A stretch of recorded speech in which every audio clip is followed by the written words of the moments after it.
Hey everyone, I want to talk about the importance of making sure that your unattached disks are encrypted with customer managed keys or CMKs.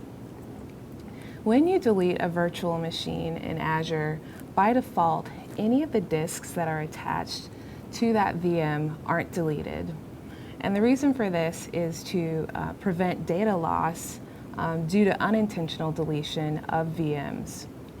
But after a VM is deleted, you will have what are known as unattached disks, which you continue to pay for, by the way.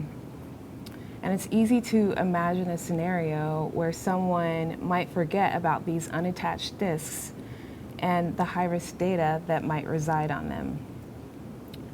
By default, the managed disks in Azure are encrypted with platform managed keys or PMKs. Using CMKs instead will provide an additional level of security and may meet your organization's regulatory requirements. Back to these unattached disks. Even if the disk is not attached to a VM, there is always the risk that a compromised user with admin access may mount or attach to one of these disks, and that can lead to sensitive information disclosure or tampering. So remember to encrypt these unattached disks with CMKs.